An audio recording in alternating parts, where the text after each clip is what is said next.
Hello hi welcome नमस्ते। स्वागत है आपका मेरे चैनल सुचित्रा एक्सप्लेनेशन में। और आज हम एक्सप्लेन करने वाले हैं इंटरनल लॉ ऑफ ड्रीम का एपिसोड नंबर 2। तो एपिसोड 2 की स्टार्टिंग टाई पैलेस से होती है, जहाँ पे हम देखते हैं कि सीमिंग और लियाओ यानी वही बूढ़े अंकल, ये दोनों लोग बैठकर चेस खेल रहे होते हैं।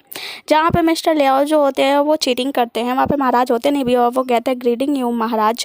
और ये देखकर जो मिस्टर सिमिंग होते हैं वो भी ग्रीडिंग करने लगते हैं, पर देखते हैं महाराज हैं नहीं, मतलब ये थोड़ा सा चीटिंग करते हैं और फिर जीत जाते हैं। उसके बाद से सिमिंग को बहुत ही ज़्यादा बुरा लगता है। वो कहता है आपने क्या किया, आपने तो चीटिंग की है। तो उस पर वो कहते हैं कि तुम्हें पता है चेस खेलना ना बिल्कुल एक आर्मी को लीड करने के बराबर है। उसके बाद से जो सिमिंग होते हैं वो कहते हैं कि मैंने सुना है कि आजकल जो महाराज हैं बहुत ही ज़्यादा किचन में अपना वक्त बिता रहे हैं, तो आप बता सकते हैं इसका मतलब क्या है। तो इस पे वो बूढ़े अंकल कहते हैं कि इसका मतलब कुछ तो ऐसा है जो तुम नहीं जानते हो और मुझसे जानना चाहते हो। तो सिमिंग कहते हैं चलो अब छोड़ो, जाने भी दो, बता भी दो।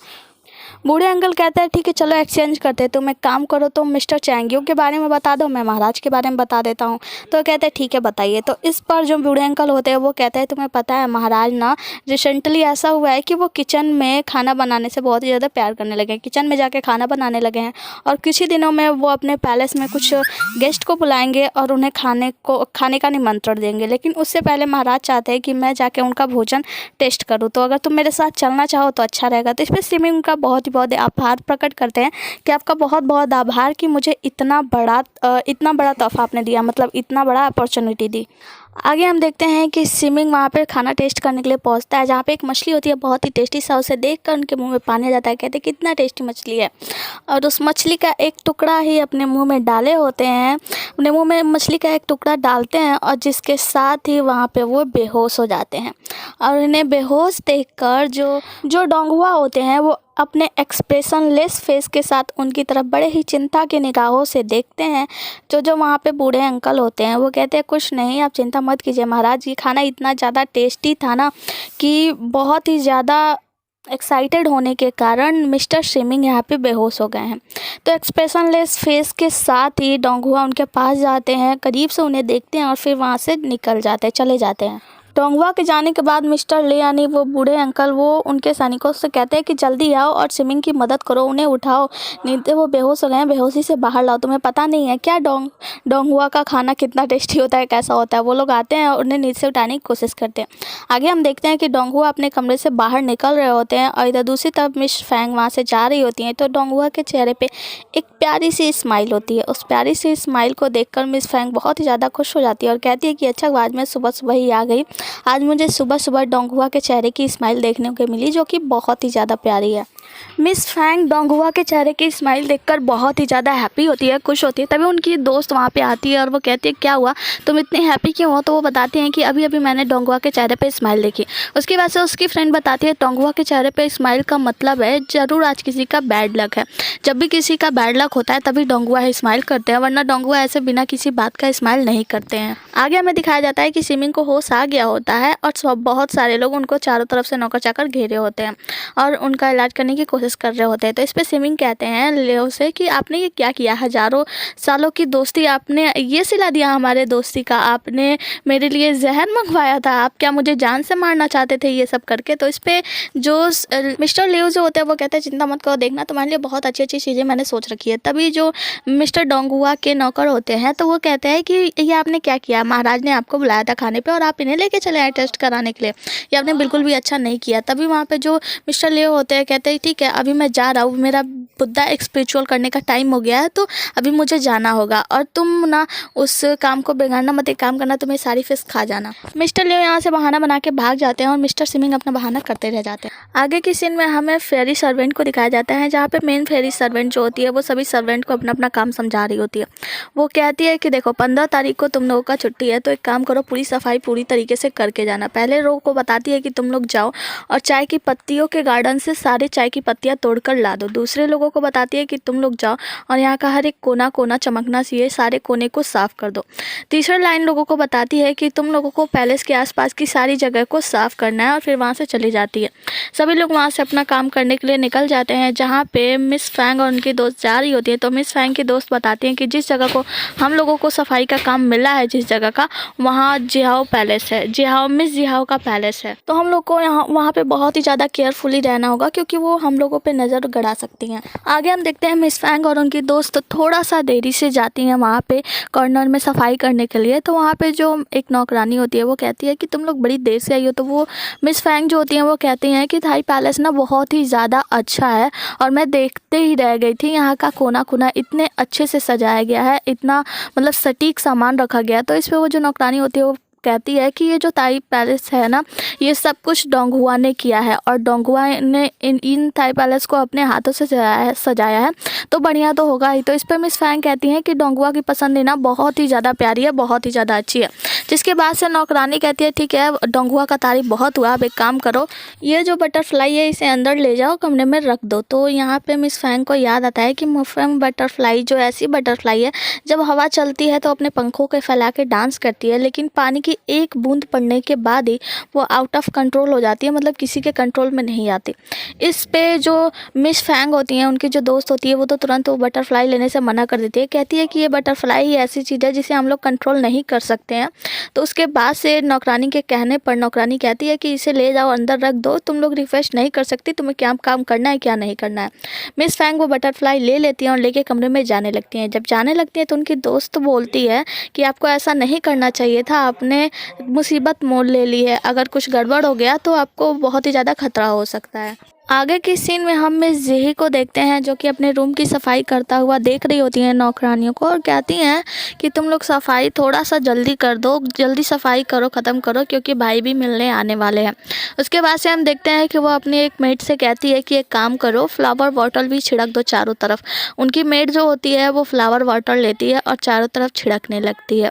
चारों तरफ छिड़कने के दौरान हम देखते हैं कि यहीं पे मिस फैंग आ रही होती हैं उस बटरफ्लाई को लेकर और बहुत ही खुश भी होती हैं। जैसे वो बटरफ्लाई को लेकर कमरे के अंदर आती हैं, पानी की फ्लावर की जो पानी होता है उसका एक बूंद उस बटरफ्लाई के ऊपर पड़ जाता है। उसके बाद से हम देखते हैं कि वो जो बटरफ्लाई होता है वो पूरी तरीके से आउट ऑफ कंट्रोल हो जाता है, तबाही मचाने लगता है बहुत जोर का। फिर हम देखते हैं मिस फैंग अपनी शक्तियों का इस्तेमाल करती हैं उस बटरफ्लाई को रोकने के लिए, लेकिन फिर उन्हें याद आता है स्विमिंग से उन्होंने वादा किया था, स्विमिंग से उन्होंने कहा था कि वो अपने शक्तियों का उपयोग नहीं करेंगी सबके सामने। फिर अपने वो शक्तियों को रोक देती हैं और यूज़ नहीं करती हैं, वहाँ पे गिर जाती हैं।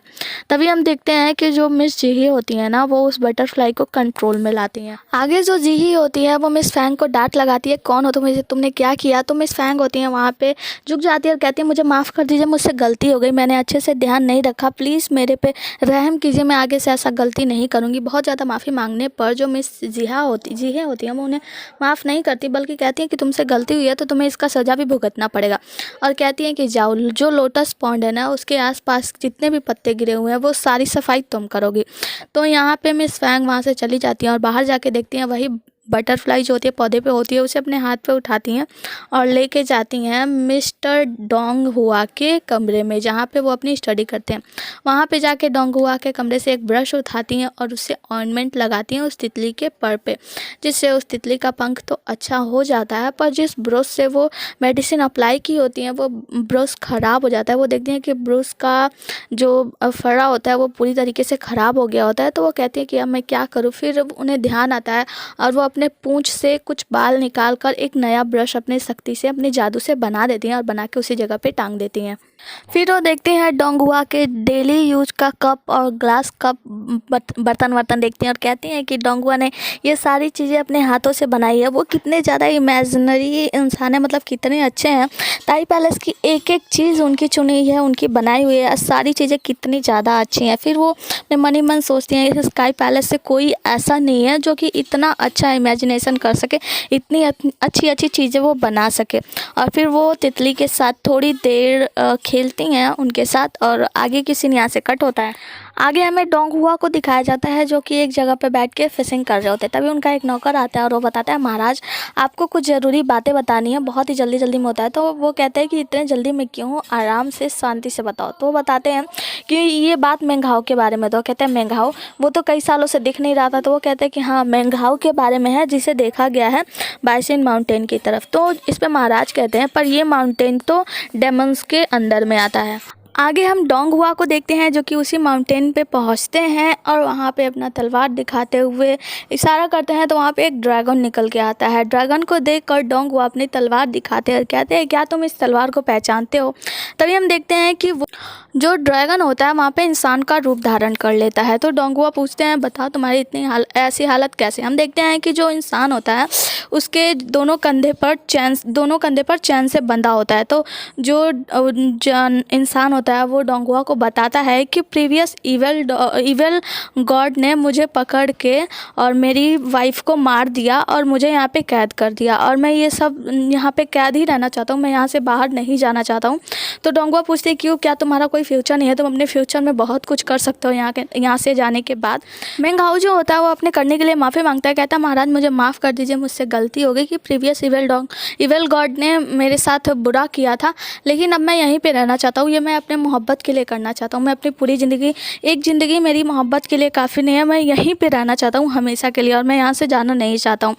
तो जो गॉड होते हैं यानी जो डोंग हुआ होते हैं वो उनको उनके ऊपर तरस आता है तो उसे उस चैन से आज़ाद कर देते हैं। कहते हैं ठीक है तुम यहाँ से आज़ाद हो और जब चाहो तुम यहाँ से जा सकते हो। तो जो मेंगहाऊ होता है वो कहता है मैं यहाँ से जाना नहीं चाहता, मैं अपनी पूरी ज़िंदगी यहीं पे रखना चाहता हूँ क्योंकि मेरी नसों में, मेरे हड्डियों में मतलब जो है ना वो उस लड़की का प्यार है और मैं अपने प्यार के लिए यहाँ पे रहना चाहता हूँ, अपना पूरा जीवन दांव पे लगाना चाहता हूँ अपने प्यार के लिए। जो गॉड होते हैं डोंग हुआ उन्हें समझ नहीं आता कि कोई भी इंसान या मतलब जो भी हो, कोई भी डेविल या कुछ भी हो, प्यार के लिए इतना ज़्यादा बड़ा सेक्रीफाइस कैसे कर सकता है, अपने आप का सेक्रीफाइस प्यार के लिए। और फिर वो क्या करते हैं, उसका चैन जो होता है उसे अपने तलवार से तोड़ देते हैं, उसका चैन तोड़ देते हैं और वहाँ से चले जाते हैं। आगे की सीन में हम एक नए कैरेक्टर से मिलते हैं जिसका नाम ज़ीहैंग होता है और ये जू यांग की अडॉप्टेड सिस्टर होती है। ये होती है डेविल के एरिया पे और यहाँ पे बहुत सारे फलों को तोड़ रही होती है। सारे फलों को तोड़ने के बाद वहाँ पे उसका पर्सनल बॉडीगार्ड आता है और ये अपने पर्सनल बॉडीगार्ड के पास जाके उन्हें फलों को दे देती है और कहती है लो चलो मिलकर फल खाते हैं और चाय पीते हैं। तो इनका पर्सनल बॉडीगार्ड कहता है क्योंकि आज बहुत ही ज़्यादा ठंडा है तो आपको ये फल भी थोड़े से कम खाना चाहिए क्योंकि ये आपके हेल्थ के लिए सही नहीं है। उसके बाद से उनका पर्सनल बॉडीगार्ड कहता है चलिए आपको आपके भाई ने बुलाया है। तो इस पे जो ज़ीहैंग होती है वो कहती है कि मेरे भाई ने मुझे आज ऐसा क्या काम हो गया जो बुला लिया। तो कहते हैं मुझे पता नहीं है पर डेविल लॉर्ड ने आपको बुलाया है। और ज़ीहैंग की जो बॉडीगार्ड होता है उनका नाम होता है मिंगसो। आगे हम यान चिऊ से मिलते हैं जो कि आता है बहुत दिनों बाद यहाँ पे ज़ीहैंग से मिलने के लिए और उसके भाई से मिलने के लिए और यहाँ पे ज़ीहैंग का हाथ मांगने के लिए क्योंकि वो ज़ीहैंग को बहुत ही ज़्यादा पसंद करता था बहुत ही दिनों से। और उसके बाद से स्टडी के लिए बाहर चला गया था और सब कुछ कंप्लीट करके यहाँ पे आता है बात करने कि उनके बहन का हाथ मांगो। तो वहीं पे देखता है डेविल जो होते हैं वो वहीं पे रहते हैं, उनसे जाके टकरा जाते हैं। कहते तुम यहाँ क्या कर रहे हो, कहीं ऐसा तो नहीं तुम भी मिस ज़ीहैंग का हाथ मांगने आए हो। तो इस पे जो डेविल होते हैं वो कहते हैं कि नहीं मैं तो कुछ भी नहीं हूँ, आप जाइए अंदर और महाराज से बात कर लीजिए। आगे हम जुयान को देखते हैं जो कि जैसे ही उसकी सिस्टर आती है अपनी सिस्टर से पूछता है कि अच्छा सिस्टर ये बताओ क्या तुम डोंग हुआ को जानती हो। उसकी सिस्टर बोलती है कि हाँ डोंग हुआ को मैं क्या सभी लोग जानते हैं, कौन ऐसा है जो डोंग हुआ को नहीं जानता। तो इस पे जुयान कहता है कि तुम्हें पता है मैंने तुम्हारी शादी उससे तय कर दी है, जल्दी ही तुम्हारी उसके साथ एंगेजमेंट होने वाली है।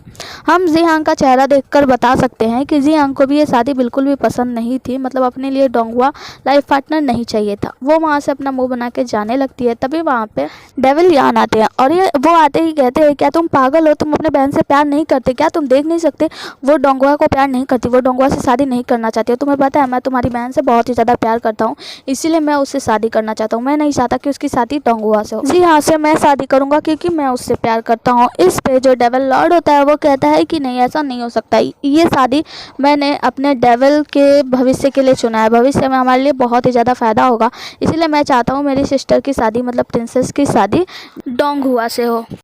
सीन यहाँ से कट होता है। आगे की सीन में हम देखते हैं जो डोंग हुआ होते हैं वो अपने पैलेस में आते हैं और उनको पैलेस में आता देख मिस फैंग जो होती हैं बहुत ही ज़्यादा खुश होती हैं, उन्हें देखकर उनको बहुत ही ज़्यादा खुशी होती है और उनको देखकर मुस्कुरा रही होती हैं।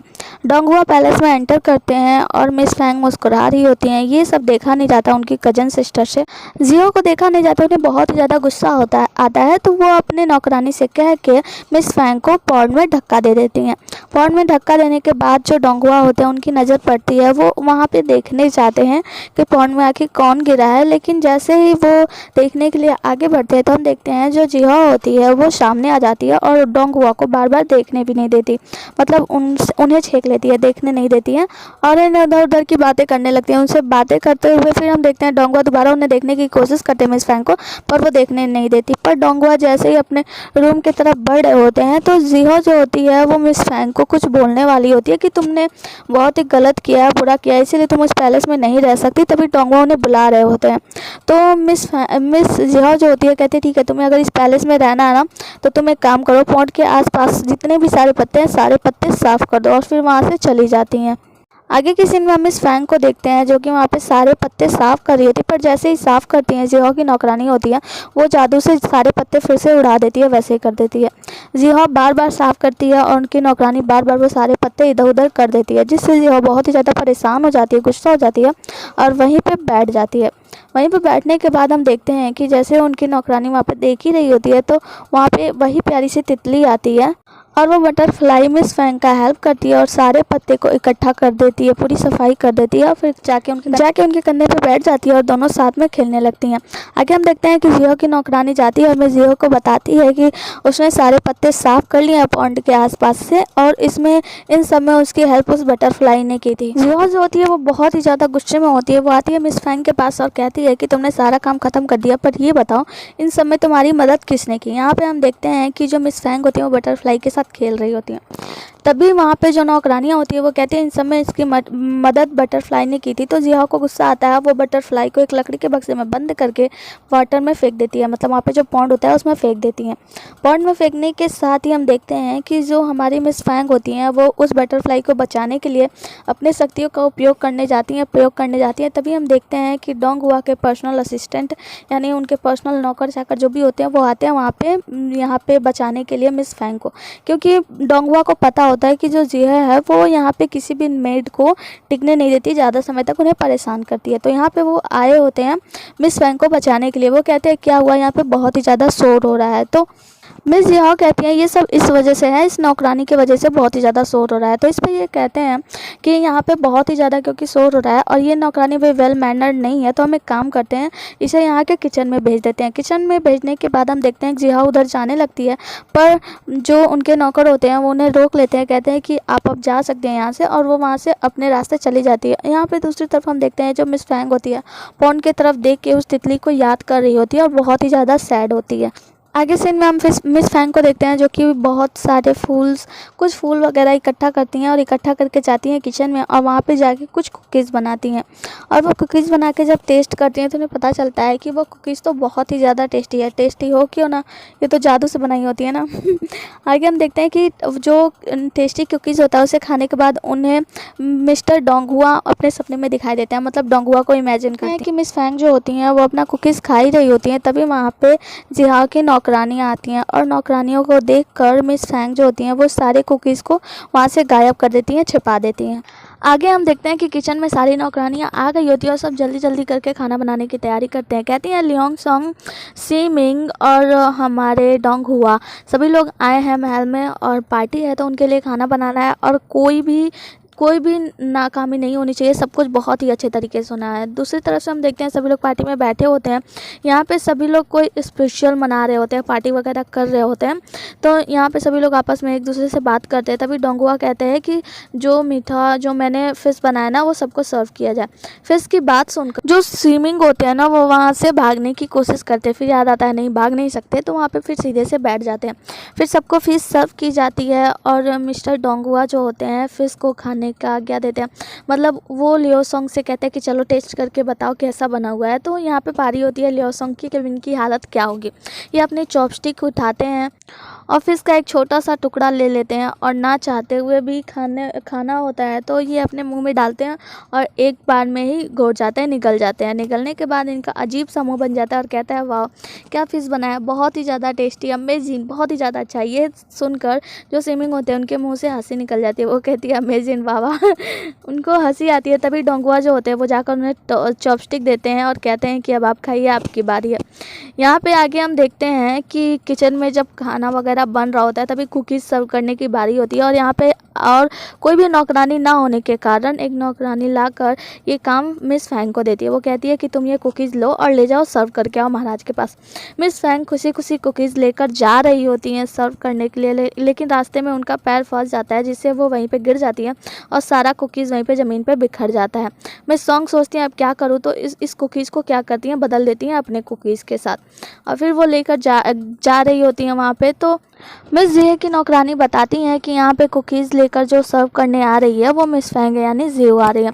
इस पर मिस जिहू जो होती हैं वो महाराज से आज्ञा मांगती है कि मैं जाती हूँ, खाना का देखती हूँ, फिर मैं आती हूँ, और आज्ञा लेकर वहाँ से चली जाती हैं। आगे हम सिमिंग को देखते हैं जो कि मछली का एक टुकड़ा उठाता है और खाए बगैर ही वहाँ पे बेहोश हो जाता है, खाता भी नहीं है और बेहोश हो जाते हैं। फिर हम देखते हैं कि जो मिस जिहे होती हैं वो जाती हैं फैंगजियो के पास, मिस फैंग के पास, और कहती हैं कि तुम्हारे यहाँ आने की हिम्मत कैसे हुई, मैंने तुम्हें मना किया था कि तुम किचन से बाहर नहीं निकलोगी, याद रखना आज के बाद से तुम कभी भी किचन से बाहर मत निकलना जब तक मेरी परमिशन ना हो। तो मिस फैंग कहती हैं कि क्योंकि वहाँ पे कोई दूसरा नहीं था लाने वाला, इसीलिए मैं लेकर चली आई। इस पर मिस जिहे जो होती है वो बहुत ही ज़्यादा गुस्सा होती है, कहती है आगे से ध्यान रहे, जब तक मैं ना कहूँ तब तक तुम किचन से बाहर नहीं निकल सकती है, और उनके हाथ से कुकीज़ लेकर जाने लगती हैं।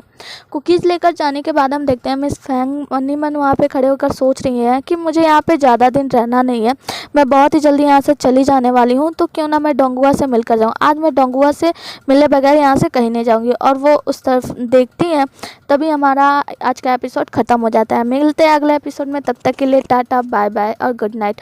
और हाँ, चैनल को सब्सक्राइब कर देना क्योंकि सब्सक्राइब करने के पैसे नहीं लगते। बेल आइकन दबा देना ताकि आपको नोटिफिकेशन पहले मिल सके, और वीडियो पसंद आए तो लाइक भी कर देना। Bye bye, take care.